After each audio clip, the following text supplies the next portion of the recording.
Hello dear students, welcome to Gyanoday science classes. आज अपन मानव हृदय के बारे में अपन डिस्कशन करने वाले हैं। मानव हृदय जो कि चार कोष्ठी होता है, चार चैम्बर के होते हैं, दो आलिंद दो नीले, दो आलिंद और दो नीले। आज अपन इसकी क्रियाविधि के संदर्भ में अपन देखेंगे कि शुरुआत में इसमें जो ब्लड जो आता है इसमें वो आता है सुपीरियर वेना केवा और inferior vena cava. Superior vena cava जो अपर पार्ट से, अपनी बॉडी के अपर पार्ट से ब्लड को कलेक्ट करके, विभिन्न भागों से कलेक्ट करके ये हार्ट की तरफ लाती हैं और अपने बॉडी के लोअर पार्ट से ब्लड को, अशुद्ध ब्लड को कलेक्ट करके जो लेके आती हैं उसको हम बोलते हैं इंफीरियर वेना केवा, जो लोअर पार्ट से लेके आती है, और अपर पार्ट से ब्लड को कलेक्ट करके लेके आने वाली को सुपीरियर वेना केवा। जो कि दोनों ही, जो इंफीरियर वेना केवा और सुपीरियर वेना केवा, ये अपने अपर चैम्बर राइट एट्रियम के नाम से जाना जाता है, इसमें ओपनिंग होती है। दोनों ही जो अशुद्ध ब्लड की जो ओपनिंग होगी, अशुद्ध ब्लड को लाने वाली सिरा की जो ओपनिंग होगी वो होगी अपने राइट एट्रियम में। राइट एट्रियम का जैसे ही कॉन्ट्रैक्शन होता है, राइट एट्रियम के कॉन्ट्रैक्शन होने से जो अशुद्ध ब्लड जो है, इम्प्योर ब्लड, डीऑक्सीजनेटेड ब्लड जो है वो आ जाता है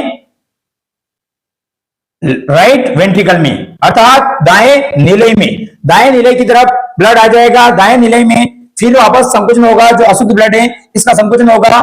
यह संकुचन होने के पश्चात ये जाएगा पल्मोनरी आर्टरी में। पल्मोनरी आर्टरी जो कि अशुद्ध ब्लड को ले जाने का कार्य करती है हार्ट से बाहर की तरफ, ये ले जाएगी दोनों लेफ्ट और राइट लंग्स में। लेफ्ट और राइट लंग्स दोनों में ले जाने का काम करेगी, जिसके अंदर ऑक्सीजनेशन की प्रोसेस होने के बाद ऑक्सीजनेटेड ब्लड यानी कि जो शुद्ध जो रक्त है वो पल्मोनरी वेन के माध्यम से, दोनों ही लेफ्ट और राइट पल्मोनरी वेन के माध्यम से शुद्ध रक्त ये लोड कर आएगा। दोनों ही ओपनिंग होगी अपने लेफ्ट एट्रियम में।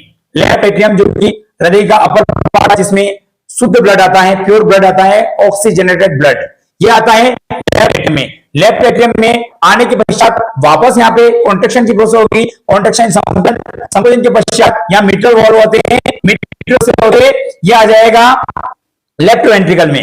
लेफ्ट वेंट्रिकल में भी शुद्ध ब्लड रहने वाला है, ऑक्सीजनेटेड ब्लड। ऑक्सीजनेटेड ब्लड वापस यहां से कॉन्ट्रैक्शन होगा तो यहां से अपना जो ब्लड है वो अपने बॉडी के विभिन्न भाग में जाएगा। विभिन्न भागों में यहां से नीले से कॉन्ट्रैक्शन होने के पश्चात यह जाएगा महाधमनी की ओर। महाधमनी जो एओर्टा जो होती है, एओर्टा महाधमनी, इसमें ब्लड जाएगा। उसके पश्चात बॉडी के विभिन्न भागों में शुद्ध ब्लड की सप्लाई होगी। इस प्रकार से शुद्ध ब्लड जो है वो नीले के संकोचन के फलस्वरूप महाधमनी की ओर जाता है, जिससे विभिन्न भागों में ब्लड की सप्लाई होती है। एक बार देख लेते हैं अपन। शुरुआत में अशुद्ध ब्लड जो है, डीऑक्सीजनेटेड ब्लड, ये दाएं आलिंद में आता है, राइट ओरिकल में आता है। राइट ओरिकल का जो अशुद्ध ब्लड है वो पंपिंग के माध्यम से, संकुचन के माध्यम से दाएं नीले यानी कि राइट वेंट्रिकल में प्रविष्ट करता है। राइट वेंट्रिकल में प्रविष्ट करने के बाद यहां से दोनों फेफड़ों में जाएगा। फेफड़ा शुद्धिकरण होकर के शुद्ध जो रक्त है वो आता है बाएं आलिंद में। बाएं आलिंद अर्थात लेफ्ट ओरिकल। लेफ्ट ओरिकल में ब्लड आएगा जो कि शुद्ध ब्लड रहेगा। शुद्ध ब्लड लेफ्ट ओरिकल में आता है स्टार्टिंग में। फर्स्ट ऑफ ऑल से कहां पर आता है ब्लड, तो ये आता है लेफ्ट ओरिकल में। लेफ्ट ओरिकल का जैसे ही कॉन्ट्रैक्शन होगा ये जाएगा, ऑक्सीजनेटेड ब्लड जाएगा बाएं आलिंद में। बाएं आलिंद में, सॉरी बाएं नीले में। बाएं नीले में ब्लड जाएगा, बाएं नीले से महाधमनी को प्रविष्ट करेगा। Thank you so much.